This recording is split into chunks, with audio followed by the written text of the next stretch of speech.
दोस्तों एक महिला दरोगा जब सुबह उठती है, जब सुबह सोकर उठती है तो देखती है उसके जिस्म पर एक भी कपड़ा नहीं होता है, बल्कि वो नग्न अवस्था में लेटी होती है। जब ये देखती है तो देखकर हैरान और दंग रह जाती है कि आखिर वो नग्न अवस्था में कैसे है। और दोस्तों फिर कुछ देर के बाद उसकी जो नज़र जाती है, पास में चल रहे एक टीवी पर उसकी नज़र जाती है तो देखती है कि उस टीवी पर उसका वीडियो वायरल हो रहा है और वो नग्न अवस्था में वीडियो में दिख रही होती है। और उसके बाद थोड़ा दरवाज़ा खुलता है, एक आदमी आकर उसके पास बैठता है और उसके साथ शारीरिक संबंध बनाता है। और इस तरीके से दोस्तों फिर उसके साथ ऐसा क्या हुआ होगा और किसने उसके साथ बलात्कार किया, तो दोस्तों जानने के लिए क्राइम स्टोरी में आपका स्वागत है। मैं अफसार सिद्दीकी। अगर आपने हमारे चैनल को सब्सक्राइब नहीं किया है तो सब्सक्राइब जरूर कर ले, ताकि आपको हमारा वीडियो का नोटिफिकेशन मिल सके और जो हमारा मोटिवेशन है वो बना रहे। दोस्तों ये सच्ची घटना उत्तर प्रदेश के लखनऊ के हेडक्वार्टर में रह रही एक महिला दरोगा जिसका नाम सुनीता उपाध्याय होता है। सुनीता उपाध्याय के परिवार में उसका एक पति होता है जिसका नाम अजय उपाध्याय होता है और वो एक ग्राम सेवक होता है। ग्राम सेवक के पद पर नौकरी कर रहा होता है और उसका एक 7 साल का बेटा होता है। बेटा और उसका पति अजय उसके 100 किलोमीटर दूर एक गांव में रह रहे होते हैं और सुनीता उसी हेडक्वार्टर में एक दरोगा की पोस्ट पर नौकरी कर रही होती है। दोस्तों एक दिन ऐसा होता है कि लखनऊ के शहर में ही एक हुड़दंग मच जाता है। हुड़दंग मचने के बाद काफ़ी पुलिस फोर्स होती है, वहाँ पर उन पर लाठीचार्ज कर देती है। लाठीचार्ज के बाद पब्लिक के ऊपर बहुत चोटें आती है।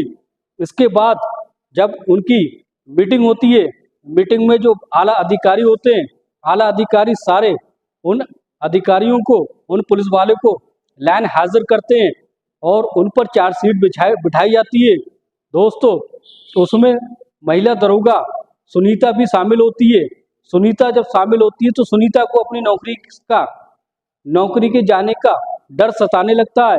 इस तरीके से सुनीता जब ज़्यादा घबरा जाती है, घबराने के बाद दोस्तों सुनीता अपने एक बड़े अधिकारी हेडक्वार्टर के इंचार्ज होते हैं, हेडक्वार्टर के जो इंचार्ज होते हैं कुलदीप यादव वहाँ के इंचार्ज होते हैं, उनसे जाकर सुनीता मिलती है। सुनीता जब उनके पास जाती है, सुनीता दिखने में तो बेहद खूबसूरत होती है।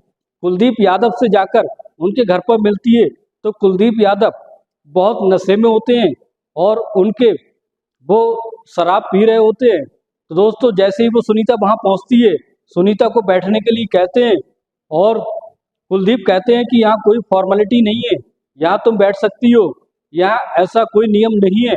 सुनीता वहाँ बैठ जाती है। बैठने के बाद फिर सुनीता कहती है कि सर जो हुड़दंग हुआ था जिसमें हमें अधिकारियों ने लाइन हाजिर किया है, इसलिए हमें नौकरी जाने का डर सताने लगा है।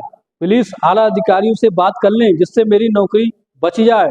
इस तरीके से कुलदीप यादव जो होता है उसकी खूबसूरती पर मर मिट जाता है और उसकी जो नशे में होता है, नशे के बाद फिर वो एक पैग शराब का उसे भी देता है सुनीता को। सुनीता पहले तो संकोच करने लगती है कि ये सब गलत है, लेकिन फिर वो सोचने लगती है कि पुलिस महकमे में लगभग 80% लोग शराब का सेवन करते हैं, इसलिए वो एक पैग लगा लेती है। एक पैग लगाने के बाद फिर उनकी बातचीत चालू रहती है। दोस्तों कुलदीप फिर धीरे धीरे करके उसे 2-3 पैग पिला देता है। पिलाने के बाद कुलदीप यादव जो होता है उसके साथ जब वो इतनी ज़्यादा नशे में आ जाती है सुनीता, तो सुनीता को अपने बेडरूम में उठाकर ले जाता है। उठाने के बाद उसको निवस्त्र कर देता है, शरीर से एक एक कपड़ा निकाल देता है और पूरी रात उसके साथ संबंध बनाता है। सुनीता नशे में होती है लेकिन उससे कुछ होश नहीं होता है, इसलिए वो भी इसका साथ देने लगती है। दोस्तों जैसे ही सुबह होती है, उठकर सुनीता अपने हेडक्वार्टर चली जाती है। दोस्तों जैसे ही फिर वो सुनीता उस कुलदीप यादव के पास आती है और कहती है क्या सर आपने मेरी बात अधिकारियों से की या नहीं की। इस तरीके से दोस्तों कुलदीप यादव फिर उसका इस्तेमाल करने लगता है। सुनीता का बार बार इस्तेमाल करने के बाद जब उसका मन भर जाता है तो जो बड़े अधिकारी होते हैं, बड़े अधिकारियों से भी उसके साथ संबंध बनाने के लिए कहने लगता है। सुनीता से कहता है कि वहाँ के बड़े अधिकारी हैं, उनसे मैंने पेशकश की, तुम्हारा जो सस्पेंशन ऑर्डर है वो रुक जाएगा और तुम्हारी नौकरी बच जाएगी। बस तुम उस अधिकारी के पास जाकर तुम्हें एक रात बितानी होगी। लेकिन सुनीता परेशान रह जाती है, परेशान, इतनी ज़्यादा परेशान हो जाती है और उसे कुछ नहीं सूझता है। फिर वो जाकर अधिकारियों के साथ, उसी बड़े अधिकारी के साथ जाकर संबंध बनाती है और धीरे धीरे पता नहीं किस किस अधिकारी के साथ उसे संबंध बनाना पड़ता है।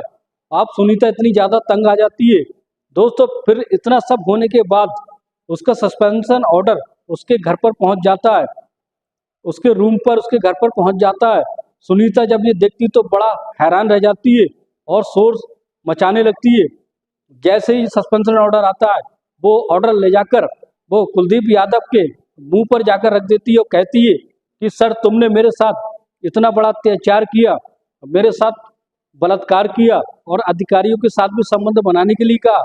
इतना सब शोषण करने के बाद तुमने मेरा सस्पेंशन ऑर्डर को नहीं रुकवाया और मेरी नौकरी चली गई। अब मैं किसी अधिकारी को भी नहीं छोड़ूंगी, सब पर बलात्कार का मुकदमा लगवाकर सबको जेल भिजवाऊंगी। इतना कहकर सुनीता चली जाती है। अब जो कुलदीप यादव होता है वो घबरा जाता है और सोचता है कि ऐसा नहीं, कहीं ये बात खुल जाए। लेकिन कुलदीप यादव कहता है कि तुम्हारे पास सबूत क्या है कि हमने तेरे साथ बलात्कार किया या तेरा शोषण किया। और सुनीता इतनी ज़्यादा झल्ला जाती है। लाने के बाद दोस्तों फिर क्या होता है, वो अपने गांव चली जाती है। गांव चली जाती है जहां जो 100 किलोमीटर दूर उसका गांव था।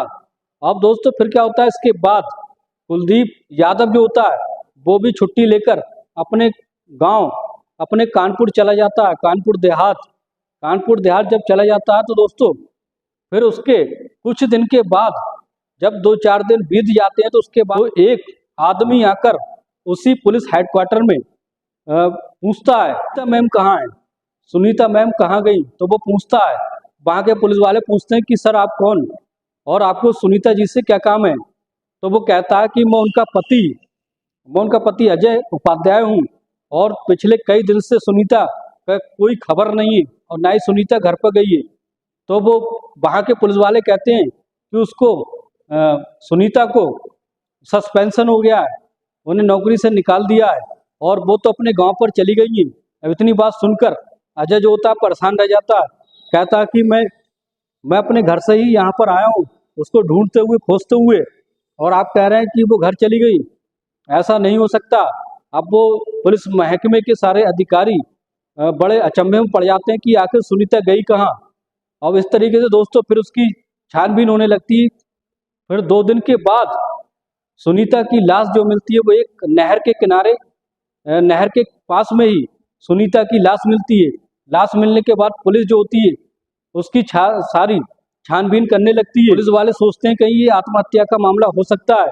लेकिन जैसे ही अजय पुलिस हेडक्वार्टर में आता है और कहता है कि ये मामला बिल्कुल अलग है, मेरी पत्नी आत्महत्या नहीं कर सकती, इसलिए इसका मामला कुछ और है। और पुलिस वालों में एक महिला होती है।